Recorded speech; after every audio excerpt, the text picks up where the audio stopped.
मोदी जी का भाषण आता है बेटी बचाओ बेटी पढ़ाओ, ये देश के प्रधानमंत्री का भाषण है? कहाँ जाके देते हैं? 10,000 लोगों के सामने पढ़ेंगे भाई। देश का प्रधानमंत्री बोल रहा है, यानी कि भारत का प्रधानमंत्री, भाजपा का प्रधानमंत्री नहीं बोल रहा है। देश का प्रधानमंत्री बोलना है, इतनी गरिमा होनी चाहिए कि किस प्रकार के शब्दों का चयन करना है। मजबूत प्रधानमंत्री जी हैं। कि काजू की रोटी खाएंगे तो मजबूत होंगे ही ना। आप खा लो, आप मजबूत हो जाओगे। सुबह शाम मस्त दूध पियोगे तो ऐसे ही होगे ना। काजू की रोटी खाने वाला आदमी मजबूत नहीं होगा तो क्या कमजोर होगा? भाजपा दावा और केवल वादा करती है, ना तो उनका दावा पूरा होता है ना उनका वादा पूरा होता है। ये केवल और केवल जनता को भ्रमित और बरगलाने का काम करते हैं, इसके अलावा कुछ भी नहीं है। क्या यह बीजेपी वाले तय करेंगे कि प्रधानमंत्री कौन बनेगा? जिसको देश की जनता चुनेगी वो देश का प्रधानमंत्री बनेगा। और मैं दावे के साथ कह सकता हूं कि राहुल गांधी जी अगले प्रधानमंत्री होंगे देश के। भूखमरी में अच्छे दिन ला दिए, किसानों की कर्जे में डुबा के अच्छे दिन ला दिए, मजदूरों का शोषण करने का अच्छा दिन ला दिया, मध्य प्रदेश में व्यापम कांड करके लाखों बच्चों का भविष्य खत्म करके अच्छा दिन ला दिया। तो कौन से अच्छे दिन की बात कर रहे हैं? उनसे अच्छे दिन की परिभाषा आपको पूछना चाहिए। मध्य प्रदेश में माहौल होगा कमल नहीं कमलनाथ चाहिए। भाजपा वाले कह रहे हैं कि देश के सारे हिंदू जो हैं हमारे साथ हैं, कांग्रेस के साथ केवल मुसलमान हैं। तो फिर कर्नाटका में कौन था? हिमाचल प्रदेश में कौन था? और बाकी जो राज्यों में तुमने सरकार पैसों के दम पे खरीद ली, वहां पर कौन था? मध्य प्रदेश की बात करूं, बिहार की बात करूं, महाराष्ट्र की बात करूं, गोवा की बात करूं, असम की बात करूं, यहाँ पर कौन सा हिंदू था? हिंदू ने किसको वोट दिया था? हिंदू मुसलमान की बात नहीं है, बात है कि हमारी पार्टी खतरे में है, भारतीय जनता पार्टी खतरे में है, तब जाके इनको हिंदू मुसलमान याद आता है। नमस्कार, आप देख रहे हैं पप्पू टाइम्स। मध्य प्रदेश चुनाव का बिगुल बज चुका है। हमने पिछले दिनों देखा कि प्रियंका गांधी भी मध्य प्रदेश पहुंच गई। कांग्रेस कह रही है कि इस बार मध्य प्रदेश में बदलाव होगा। तो हमारे साथ मध्य प्रदेश की जनता है, मध्य प्रदेश की जनता से बात करेंगे कि इस बार मध्य प्रदेश में क्या माहौल है, क्या बदलाव होगा या फिर मध्य प्रदेश में फिर भाजपा आएगी, क्या जनता सोचती है, तमाम मुद्दों पर बात करेंगे। क्या लग रहा है, आप लोग मध्य प्रदेश के रहने वाले हैं, इस बार मध्य प्रदेश में क्या माहौल है? भाजपा फिर आएगी या बदलाव होगा? क्योंकि इसी साल चुनाव होने वाला है। अब इस सवाल का कोई मतलब नहीं रहा है, तस्वीर स्पष्ट हो चुकी है। और कल जो प्रियंका गांधी जी हमारी नेता वहां पहुंची और जो लोगों का अपार समर्थन मिला, जहां हजारों की भीड़ जबलपुर नर्मदा किनारे पहुंची, उसने तस्वीर मध्य प्रदेश की इतनी स्पष्ट कर दी। कल आपने देखा एक तरफ जबलपुर में नर्मदा आरती हो रही थी, दूसरी तरफ भ्रष्टाचार में लीन हमारी भारतीय जनता पार्टी की सरकार, वहाँ सतपुड़ा हाउस में उनकी फाइलें जल रही थी। लगभग 12,000 फाइल, लोकायुक्त की फाइल सारी जल के खाक हो गई। तो ये एक स्पष्ट रूप से मध्य प्रदेश में माननीय कमलनाथ जी के नेतृत्व में 2023 के नवंबर दिसंबर में सरकार बनाने जा रहे हैं। और ये भ्रष्टाचारी रूपी जो 20 साल से भ्रष्टाचार के रूप में पूरी जड़ें फैला के रखी थी शिवराज सिंह चौहान ने, उसको पूरा एक बार हम खत्म करके एक राम राज्य की स्थापना करेंगे। सर, वो कह रहे हैं, भाजपा वाले कह रहे हैं कि राहुल गांधी मुंह छिपा रहे हैं, वो शर्म के मारे नहीं गए मध्य प्रदेश, अपनी बहन को भेज दिए। राहुल गांधी जी मध्य प्रदेश में मुंह छुपा रहे हैं। राहुल गांधी जी कर्नाटक में क्या कर रहे थे? कर्नाटका में आपका सुपड़ा साफ किया, वहां 60 सीट भी दे दी। एक बात बता दूं, 230 विधानसभा की सीटों में से मध्य प्रदेश में भारतीय जनता पार्टी को यदि 35 सीट से ऊपर मिल जाए, मैं भी यहीं खड़ा रहूंगा और आप भी यहाँ मिलना मुझे, मैं बताऊंगा कैसे मध्य प्रदेश में कांग्रेस की सरकार इस बार 170 प्लस लेके आएगी। लेकिन भाजपा तो दावा कर रही है मध्य प्रदेश में फिर बनेगा भाजपा ने तो पिछली बार कर्नाटका में भी दावा किया था भैया कि 150 पार आएंगे। क्या हुआ उनके दावों का? वो तो दावों में तो नंबर 1 है, जुमलेबाजी में नंबर 1 है। कभी कहते हैं 150 पार, कभी कहते हैं 200 पार। हम आपको बताएंगे, 3 महीने रुकिए, मध्य प्रदेश की जनता ने मन बना लिया है कि 230 विधानसभा में 180 सीटें कांग्रेस को देके राम राज्य की स्थापना करेंगे कमलनाथ जी के नेतृत्व में। अच्छा, लेकिन भाजपा तो कह रही है कि अच्छे दिन ला दिए, पूरे देश की जनता हमारे साथ है। भूखमरी में अच्छे दिन ला दिए, किसानों की कर्जे में डुबा के अच्छे दिन ला दिए, मजदूरों का शोषण करने का अच्छा दिन ला दिया, मध्य प्रदेश में व्यापम कांड करके लाखों बच्चों का भविष्य खत्म करके अच्छा दिन ला दिया। तो कौन से अच्छे दिन की बात कर रहे हैं? उनसे अच्छे दिन की परिभाषा आपको पूछना चाहिए। वो तो कह रहे राम राज हम ही लाएंगे, जैसे उत्तर प्रदेश में है उसी तरीके से पूरे देश में लाएंगे। राम राज्य का मतलब पूछे उनसे। हमारा राम राज्य होगा जहां पर सारे धर्म जाति के लोग एक साथ में हंस घुल के मिलेंगे। कहते हैं कि नफरत के बाजार में मोहब्बत की दुकान लगाएंगे। हमारे राहुल जी ने ये स्लोगन दिया है, ये नारा दिया है, तो हमारा राम राज्य वो होगा। अच्छा, और जो कह रहे हैं कि हिंदू राष्ट्र बनाएंगे, भाजपा के साथ जनता है। वो जो राज्य बनाना चाहे ना, लेकिन उनको जनता चुनेगी तब तो ये राज्य बनाएंगे, वो राज्य बनाएंगे। लेकिन हम कहते हैं हम जनता का राज्य बनाएंगे। राम राज्य का मतलब है हमारे लिए सारे जाति धर्म एक साथ खुशहाली के साथ में रहे, वैसा राज्य हम बनाएंगे और हमने 15 महीने की सरकार में बना के दिखाया है। भाजपा वाले कह रहे हैं कि देश के सारे हिंदू जो हैं हमारे साथ हैं, कांग्रेस के साथ केवल मुसलमान हैं। तो फिर कर्नाटका में कौन था, हिमाचल प्रदेश में कौन था, और बाकी जो राज्यों में तुमने सरकार पैसों के दम पे खरीद ली, वहां पर कौन था? मध्य प्रदेश की बात करूं, बिहार की बात करूं, महाराष्ट्र की बात करूं, गोवा की बात करूं, असम की बात करूं, यहाँ पर कौन सा हिंदू था? हिंदू ने किसको वोट दिया था? हिंदू मुसलमान की बात नहीं है, बात है कि हमारी पार्टी खतरे में है, भारतीय जनता पार्टी खतरे में है, तब जाके इनको हिंदू मुसलमान याद आता है। युवाओं को रोजगार देने में कितना सफल हुए मोदी जी? क्योंकि 2014 में हम लोग भी सुनते थे, युवा मोदी चिल्लाते थे और मोदी जी कहते थे हर साल 2 करोड़ युवाओं को रोजगार देंगे। सफल कितने हुए रोजगार देने में? मोदी जी ने नारा दिया था मध्य प्रदेश के सीहोर में हर साल 2 करोड़ लोगों को नौकरी मिलेगी।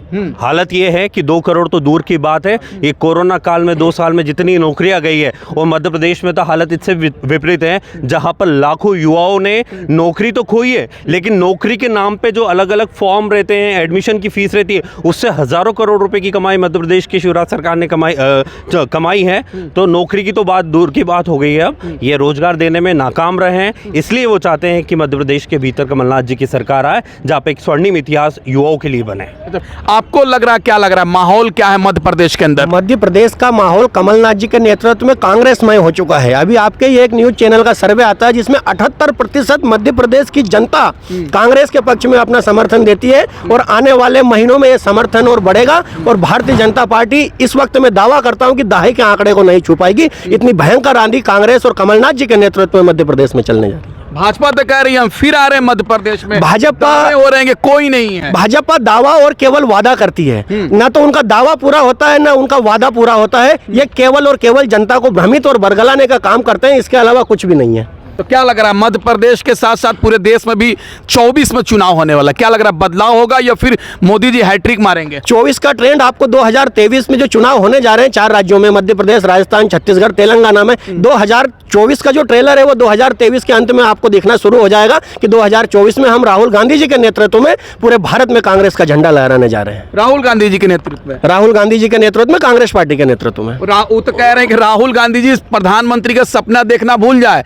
2024 में प्रधानमंत्री का वैकेंसी खाली ही नहीं है। किसने कहा खाली नहीं है? वो तो देश की जनता बताएगी ना कि खाली नहीं है। बीजेपी के कहने मात्र से क्या होता है? क्या बीजेपी वैकेंसी लाएगी प्रधानमंत्री की? क्या या बीजेपी वाले तय करेंगे कि प्रधानमंत्री कौन बनेगा? जिसको देश की जनता चुनेगी वो देश का प्रधानमंत्री बनेगा। और मैं दावे के साथ कह सकता हूं कि राहुल गांधी जी अगले प्रधानमंत्री होंगे देश के। वो तो कह रहे हैं कुछ नहीं कर पाएंगे राहुल गांधी। क्या नहीं कर पाया? अभी उन्होंने भारत जोड़ो यात्रा में देखा है, कर्नाटक में यात्रा आई, एक के बाद एक तमाचे उनको प्रदेश की, अलग प्रदेशों की जनता मारे जा रही है और वो हारते जा रहे हैं लगातार। 10 से ज्यादा प्रदेशों में उनकी सरकार है, 303 लोकसभा सांसद है, उसके बाद भी वो केवल एक व्यक्ति से डरी हुई है और वो व्यक्ति है राहुल गांधी, इसलिए उनको इतना टारगेट किया जा रहा है। अच्छा, आप मुसलमान हैं क्या? नहीं, मैं हिंदू हूँ, मैं गर्व से कहता हूँ हिंदू हूँ, लेकिन मेरा धर्म यह कहता है कि सारे धर्मों का सम्मान करो, सारे धर्मों में विश्वास करो। ये मेरी जो है कांग्रेस की जो नीति है वो सर्वधर्म संभाव की नीति है और हम उस नीति पर चल रहे हैं और उस नीति पर ही ये देश चलेगा। लेकिन भाजपा कहती है कि मोदी जी के साथ देश के सारे हिंदू हैं और कांग्रेस का साथ केवल मुसलमान। किसने कहा? अभी देखा आपने, कर्नाटक में वोट दिया, पिछली बार मध्य प्रदेश में इन्होंने जनादेश को खरीदा था, वहां पर सरकार बनी थी, हिमाचल प्रदेश में अभी कांग्रेस की सरकार बनी है। इसके अलावा 10 जगह इन्होंने जो है सरकारें गिराई है, क्या वहां पर इन लोगों को वोट नहीं मिले? ये केवल मीडिया के माध्यम से एक नैरेटिव सेट करते हैं और आप लोग भी मीडिया वाले वही चलाते हैं जो भारतीय जनता पार्टी और नरेंद्र मोदी और आरएसएस चाहता है। तो इसलिए तुष्टिकरण बंद करो और सर्वधर्म संभाव की जो राजनीति है उसका वापस भारत में एक बार पदार्पण होगा। ये भारत जोड़ो यात्रा में हम सब देख चुके हैं। अच्छा, मतलब मध्य प्रदेश देश में बदलाव होगा नहीं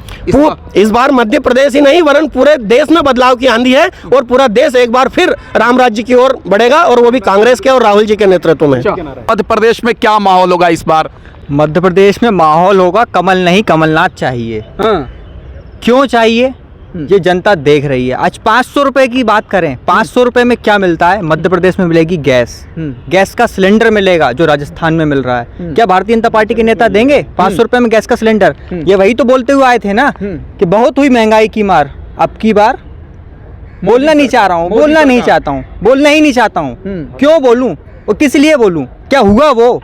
अच्छे दिन तो ला दिए ना, अच्छे दिन तो ला इतने दिए। अच्छे, अरे अच्छे दिन आ गए, आ गए अच्छे दिन। कैसे आए अच्छे दिन? आप मुझे बताओ। बेरोजगारी में अच्छे दिन चाहिए आपको, महंगाई में अच्छे दिन चाहिए आपको, शिक्षा नीति सरकार तो दावा कर रही है 9 साल बेमिसाल, 9 साल में अच्छे काम हुए हैं। मैं बता रहा ना, बेमिसाल क्या है? महंगाई में बेमिसाल है, महिला शोषण में बेमिसाल है, संसद बनाना है लेकिन बेटियों की रक्षा नहीं करना। क्यों भैया? बेटी बचाओ बेटी पढ़ाओ का तो नारा देते हैं और आप कह रहे हैं बेटियों को बचा बिल्कुल नहीं रहे। बिल्कुल कह रहे हैं, लेकिन किससे बचाना है? मोदी जी का भाषण आता है बेटी बचाओ बेटी पढ़ाओ, ये देश के प्रधानमंत्री का भाषण है। कहाँ जाके देते हैं? 10 हजारों लोगों के सामने। पटाओ किस शब्द का उपयोग कर रहे हैं भारतीय जनता पार्टी के नेता? किस प्रकार से Bharatiya Janata slip of tongue, इन्होंने बोला स्लिप ऑफ टंग, किस प्रकार का स्लिप ऑफ टंग है भाई? देश का प्रधानमंत्री बोल रहा है, यानी कि भारत का प्रधानमंत्री, भाजपा का प्रधानमंत्री नहीं बोल रहा है, देश का प्रधानमंत्री बोलना है। इतनी गरिमा होनी चाहिए कि किस प्रकार के शब्दों का चयन करना है। मजबूत प्रधानमंत्री जी हैं। कितने आजादी के बाद इतने मजबूत प्रधानमंत्री मिले हैं। भाजपा के लोग तो दावे कर आप रहे हैं। काजू की रोटी खाएंगे तो मजबूत होंगे ही ना। आप खा लो, आप मजबूत हो जाओगे। सुबह शाम मस्त दूध पियोगे तो ऐसे ही होगे ना। काजू की रोटी खाने वाला आदमी मजबूत नहीं होगा तो क्या कमजोर होगा? 2023 में 4 राज्य में चुनाव होने वाले हैं और लोग कह रहे हैं कि 2024 में फाइनल होगा और 23 में सेमीफाइनल होगा। क्या लग रहा है, सेमीफाइनल पास कर पाएगी कांग्रेस पार्टी? सेमीफाइनल का तो बीजेपी का सोचना चाहिए। इस बार तो मैंने आपको पहला बार जब मैं अपनी भाषण बोलने वाला था, मैंने आपको बताया था कमल नहीं कमलनाथ चाहिए। मध्य प्रदेश में जो मूलभूत सुविधाएं हैं वह कमलनाथ जी दे रहे हैं, जनता खुश है। 2018 के चुनाव में कमलनाथ जी ने कहा था कि मैं युवाओं को रोजगार दूंगा, दिया। जिस क्षेत्र में युवा सक्षम था उस क्षेत्र में दिया। टाइम्स ऑफ इंडिया 2019 की रिपोर्ट है, आप अभी भी गूगल करके देखेंगे, कोई भी देखेगा, उसमें स्पष्ट लिखा है कि मध्य प्रदेश में कांग्रेस सरकार आने के बाद युवाओं को रोजगार मिला है, बेरोजगारी दर मध्य प्रदेश में घटा है। छत्तीसगढ़ राज्य की बात करें आप, 0.6% वहाँ की बेरोजगारी दर है। राजस्थान में आप बात करेंगे, इसके बाद मुझे पता है बहुत अच्छे से, राजस्थान में वसुंधरा राजे की सरकार में 34% बेरोजगारी दर था, हरियाणा से ज़्यादा। आज वो घट के कम हुआ है, आज देश में नंबर 1 राज्य है बेरोजगारी में हरियाणा। किस पार्टी का, किस पार्टी राज, कौन सी पार्टी राज्य कर रही है वहाँ? आज भारतीय जनता पार्टी सिर्फ चुनाव जीवी और प्रचार जीवी है। ये राजस्थान का स्पष्ट रूप से बहुमत। भाजपा लेकिन दावा कर रही है कि 2024 में प्रधानमंत्री का वैकेंसी खाली नहीं है, आएंगे तो फिर मोदी जी ही आएंगे। ये वैकेंसी, मोदी नहीं तो कौन, ये भी नारा लग रहा है। नहीं, वैकेंसी क्या होती है? पेपर देना है क्या वहाँ? पेपर देना है। जनता के मुद्दे जो उठाएगा, जनता की बात करेगा, वो चुनकर जाएगा। वैकेंसी यानी कि पेपर देने नहीं जाना है उसे, ना उसे पर्चे भरना है। ठीक है, स्पष्ट रूप से जनता के जो मुद्दे उठाएगा, जो राहुल जी उठा रहे हैं। भारत जोड़ो यात्रा में वो ऐसा कोई समाज टूटा थोड़ी था कि जोड़ रहे हैं, भाजपा के लोग तो कह रहे हैं ये बात। क्यों हिंदू और मुस्लिम किस समय चालू हुआ? क्या 1947 से हिंदू मुस्लिम शुरू हुआ था क्या? तब तो भारतीयता की बात होती थी। आज किस बात हो रही है? तुम हिंदू हो तो भाजपा के हो, तुम मुसलमान हो तो कांग्रेस के हो। क्यों भाई? इस देश का वोटर जब वोट मांगने जाते हो तब तुम भाजपा के लिए मांगते हो, तब नहीं बोलते कि हिंदू वोट देगा सिर्फ मुसलमान नहीं देगा। किस प्रकार की देश का विभाजन करने का प्रयास भारतीय जनता पार्टी कर रही है? आज हमें सोचने और समझने की आवश्यकता है कि गैस के दाम कहाँ हैं। स्मृति ईरानी बात करती थी, 50 रुपए 20 रुपए बढ़ जाता था तो रोडों पे बैठ जाती थी। आज उस गैस की चूल्हे की रोटी खा रही होंगी, शायद गैस वहाँ बनाने भी नहीं जाती होंगी, पहले सिलेंडर लेके पहुंच जाती थी रोड पे। आज तो घर में पकवान बन जाते हैं, डाइनिंग टेबल पे बैठ के खा के चली जाती हैं। तो मतलब बदलाव की माहौल है देश में, मध्य प्रदेश। बिल्कुल है। अच्छा, 170 सीटें आ रही हैं कांग्रेस को, बिल्कुल आ रही हैं, जनता के मुद्दे उठाती है। अच्छा, क्या लग रहा है भाई साहब, मध्य प्रदेश में बदलाव होगा? मध्य प्रदेश में बदलाव की ट्रेन इस प्रकार जा रही है, ये दिख रहा है, ये भगवा जो है साफ हो चुका है। बिल्कुल लिमिटेड राज्यों में सरकार बची है भाजपा की। जो 303 एक पूर्ण बहुमत की सरकार सालों बाद आई थी, अरसों बाद आई थी, जिसको इन्होंने भुनाया है, आज वो सरकार सिमट कर रह गई है कुछ राज्यों में, वो भी जोड़ तोड़ कर। वो तो कह रहे हैं कि भाई साहब पूरे देश के हिंदू समाज हमारे साथ है और आप कांग्रेस के समर्थन कर रहे हैं, भाजपा का विरोध कर रहे हैं। जब ये समाज की बात आती है, मतलब आप आंकड़ों की बात कर रहे हैं, और आंकड़ों की बात अगर करेंगे तो आज भी कांग्रेस का वो मत प्रतिशत है जो हमेशा से रहा है, उसमें स्लाइटली चेंज हुआ है, जिसके कारण चुनाव जीता जाता है। इसके अलावा कुछ भी नहीं है। आज भी जो लोग कांग्रेस के साथ थे वो हैं। केवल चुनावी राजनीति में इस बार सरकार बन गई थी भाजपा की, जो अगली बार नहीं बनेगी। तो क्या लग रहा है, मध्य प्रदेश का बदलाव होगा या फिर भाजपा आएगी? मध्य प्रदेश के बदलाव की शुरुआत निश्चित तौर पर हो चुकी है।